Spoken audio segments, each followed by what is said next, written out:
Dari ekspresi muram Xiaoyan, Liu Qing dapat menebak bahwa Xiaoyi kemungkinan memiliki hubungan yang rumit dengannya. Xiaoyan, apa yang akan kau lakukan? Kekuatan lembah sungai es tidak kalah dengan lembah api terbakar. Jumlah ahli di sana sama banyaknya dengan awan. Mereka sangat sulit dihadapi. Lin Yan tampaknya juga merasakan niat membunuh di hati Xiaoyan. Ekspresinya menjadi jauh lebih serius saat dia bertanya-tanya dengan keras. Aku akan pergi ke wilayah Pil. Xinlan telah bersama Xiaoyi. Dia mungkin mengetahui beberapa berita. Sedangkan untuk kalian semua, yang terbaik bagi kalian adalah tetap tinggal di kota Tianhuang. Xiaoyan merenung sejenak sebelum berbicara. Biarkan aku pergi bersamamu. Aku sedikit mengenal wilayah Pil. Lin Yan buru-buru berkata. Xiaoyan menggelengkan kepalanya dan menolak niat baik Lin Yan. Dia tidak menyangka tubuh racun yang menyedihkan itu akan menyebabkan keributan besar di wilayah Central Plains. Jika dia ingin membantu Xiaoyi, permusuhan pasti akan terjadi. Tidak akan menguntungkan Lin Yan untuk mengikutinya. Kamu sebaiknya menunggu di tempat Liu Qing saja. Tidak banyak yang bisa kamu bantu mengenai masalah ini. Xiaoyan menepuk bahu Lin Yan saat dia menyarankan. Lin Yan mungkin tidak mau, tetapi dia hanya bisa menganggukkan kepalanya setelah ragu sejenak ketika melihat ekspresi serius Xiaoyan. Dia juga menyadari bahwa dengan kekuatan kelas Dou Huangnya, mustahil baginya untuk bisa banyak membantu Xiaoyan. Dia bahkan mungkin akan berakhir menjadi beban. Oleh karena itu, dia tidak terus memaksa. Karena kau punya rencana sendiri, aku tidak akan menghalangimu. Aku akan mengirim seseorang untuk memperhatikan wilayah tengah. Jika aku benar-benar mendapatkan berita tentang Xiaoyi, aku akan memikirkan cara untuk menyampaikannya kepadamu. Liu Qing merasa sulit untuk mengomentari apapun ketika dia melihat bahwa Xiaoyan sudah mengambil keputusan. Dia mengeluarkan peta dari cincin penyimpanannya dan menyerahkannya kepada Xiaoyan. Ini adalah peta wilayah tengah. Klan Ye ada di kota Ye. Kau bisa menuju ke sana jika kau ingin menemukan Ye Xinlan. Xiaoyan tidak menolak tawaran ini. Ia mengangguk dan menerima peta itu. Benda ini akan membantunya menghindari tersesat di wilayah tengah. Kapan kamu bersiap berangkat? Liu Qing bertanya setelah melihat Xiaoyan menerima peta itu. Sekarang, Xiaoyan menjawab dengan suara berat. Saat ini, dia tidak tahu apakah Xiaoyi itu masih hidup atau sudah meninggal. Dia benar-benar tidak ingin tinggal lama di tempat ini. Dia harus segera menemukan Xinlan dan mendapatkan berita tentang dokter peri kecil darinya. Liu Qing membuka mulutnya lebar-lebar saat mendengar ini. Dia hanya bisa tersenyum pahit dan mengangguk. Baiklah, aku akan segera memanggil seseorang untuk mengatur lubang cacing untukmu. Dia memberi isyarat dengan tangannya setelah mengatakan ini dan memanggil seorang penjaga. Setelah Liu Qing dengan lembut memberikan beberapa instruksi, penjaga itu segera mundur. Ingat, kamu harus berhati-hati di wilayah tengah. Tempat itu rumit dan penuh dengan berbagai macam orang. Ada banyak ahli yang merepotkan di sana. Jika kamu menemui masalah, kamu bisa datang ke kota Tianhuang. Meskipun klan Liuku tidak terlalu kuat, kami juga akan berusaha sebaik mungkin untuk melindungimu. Liu Qing menatap penjaga yang berlari keluar sebelum menoleh. Dia dengan sungguh-sungguh memberitahu Xiaoyan. Mendengar kata-kata ini, senyum muncul di wajah Xiaoyan yang muram. Dia mengangguk sedikit meskipun dia tahu bahwa situasi seperti itu tidak mungkin terjadi. Jika dia benar-benar berakhir dengan masalah yang tidak dapat dia selesaikan, kemungkinan besar dia hanya akan membawa masalah bagi klan Liu dengan pergi ke kota Tianhuang ini.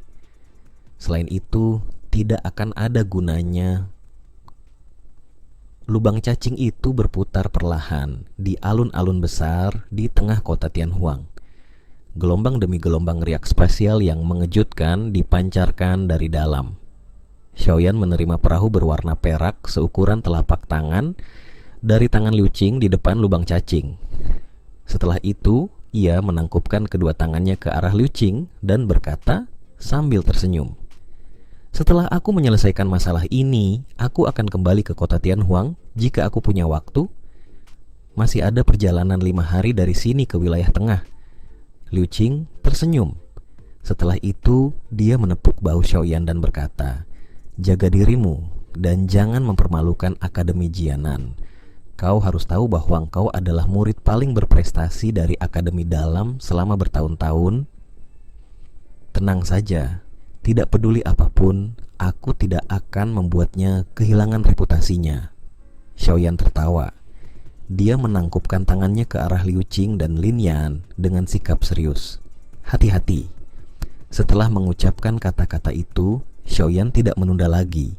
Dia berbalik dan berjalan ke lubang cacing. Punggungnya tampak sangat bebas dan santai. Lin Yan dan Liu Qing menghela napas saat mereka melihat punggung Xiaoyan perlahan menghilang ke dalam lubang cacing. Mereka saling berhadapan dan tertawa getir. Keduanya menyadari bahwa perjalanan Xiaoyan kemungkinan akan berakhir dengan keributan di wilayah tengah. Orang ini tidak peduli seberapa keras kita berusaha mengejar, dia selalu ada di depan kita. Bertemu dengan monster seperti itu benar-benar pukulan telak bagi kepercayaan diri kita. Xiaoyan duduk bersila di bagian depan kapal angkasa di dalam lubang cacing. Kapal itu memancarkan cahaya perak terang. Ekspresinya sangat serius. Dia punya firasat bahwa perjalanan ke wilayah tengah ini sepertinya tidak akan santai. Keributan yang ditimbulkan oleh tubuh racun yang menyedihkan di dataran tengah telah melampaui ekspektasi Xiaoyan. Selain itu, ada orang-orang yang ingin mengambil keuntungan dari kekacauan di antara mereka. Salah satu contohnya adalah yang disebut lembah sungai es. Xiaoyan menyadari bahwa konstitusi khusus akan menarik perhatian orang-orang tertentu. Ini mirip dengan Qing Lin di Kekaisaran Jama saat itu. Gadis kecil yang memiliki pupil bunga ular hijau 3 giok yang bahkan mengejutkan Yao Lao. Namun, karena hal inilah dia akhirnya menarik cakar klan Mo.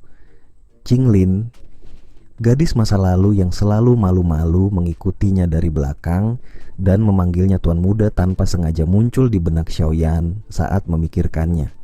Dia bertanya-tanya bagaimana keadaannya saat ini. Namun, menurut apa yang dikatakan Yao Lao, tinggal di Sky Serpent Mansion lebih baik daripada di tempat lain baginya. Kemungkinan besar, setelah bertahun-tahun, gadis pemalu dari masa lalu itu telah menjadi wanita yang sangat cantik. Namun, aku masih harus menemukan Xiaoyi sekarang. Xiaoyan perlahan-lahan menarik emosinya yang melayang dan menghembuskan napas dalam-dalam. Dia akan menghadapi situasi yang kejam. Lupakan orang-orang yang ingin menangkap Xiaoyi. Di antara semua faksi yang ingin menghancurkannya sebelum tubuh racun menyedihkan meletus, hanya lembah sungai es saja yang mengharuskan Xiaoyan untuk memberikan perhatian penuh. Dengan menjadi salah satu dari 3 lembah di samping lembah api terbakar dan lembah suara, lembah sungai es kemungkinan lebih kuat daripada pavilion petir angin. Oleh karena itu, jika Xiaoyan tidak mempersiapkan diri dengan baik, kemungkinan besar ia akan benar-benar menemui ajalnya di wilayah tengah ini. Begitu aku mencapai wilayah tengah, aku harus segera memikirkan cara untuk mengumpulkan bahan-bahan obat yang diperlukan untuk membantu Tianhuo Junje memurnikan tubuh sesegera mungkin. Pada saat itu, dengan bantuan seorang dojun, aku akan memiliki kepercayaan diri tambahan saat menghadapi faksi seperti lembah sungai es. Selain itu, kecepatan pengumpulan api binatang buas itu juga harus ditingkatkan sedikit. Kalau tidak, api pengubah kehidupan yang kubuat saat ini hanya dapat membuatku menggunakan teratai api pembasmi sekali. Mata Xiaoyan berkedip cepat. Situasi yang dihadapinya kali ini mungkin adalah situasi paling mengerikan yang pernah dihadapinya. Oleh karena itu, ia harus mengerahkan seluruh upayanya. Saya juga harus mulai berlatih 2 perubahan yang tersisa dari 3 perubahan misterius api surgawi selama beberapa hari ini. Meskipun saya sedang terdesak waktu, saya beruntung telah memperoleh warisan tersebut. Jika tidak, bahkan jika itu saya, akan sangat sulit untuk memperoleh penguasaan awal dalam waktu yang sesingkat itu. Xiaoyan menarik napas dalam-dalam. Ekspresinya perlahan berubah dingin dan tegas. Setelah itu, ia memejamkan mata. Sebuah metode pelatihan misterius sekali lagi muncul dalam benaknya. Perubahan situasi yang tiba-tiba dan tak terduga telah menyebabkan Xiaoyan benar-benar merasakan pentingnya kekuatan. Lembah sungai es di depannya seperti makhluk besar yang sulit dilampauinya. Dengan kekuatannya saat ini, tidak akan mudah bagi Xiaoyan untuk mengguncang faksi ini. Oleh karena itu, dia perlu melakukan semua yang dia bisa untuk memperkuat kartu truf dan kekuatannya sendiri. Waktu mengalir dalam lubang cacing bagaikan pasir di antara jari-jari seseorang. Selama beberapa hari ini, pikiran Xiaoyan telah sepenuhnya tenggelam dalam metode pelatihan 3 perubahan misterius api surgawi. Teknik rahasia ini cukup sulit untuk dipraktikkan. Namun, Xiaoyan telah mempraktikkannya selama bertahun-tahun dan sudah memahaminya dengan sangat baik. Selain itu, ia juga telah menerima warisan dan pengalaman dari para leluhur lembah api terbakar yang memungkinkannya untuk melewati beberapa jalan memutar selama perjalanan pelatihannya.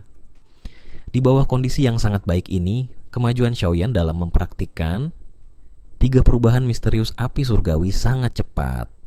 5 hari berlalu dalam sekejap mata di tengah-tengah pelatihan semacam ini.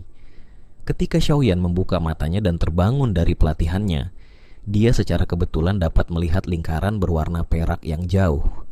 Ada riak spasial yang padat menyebar darinya.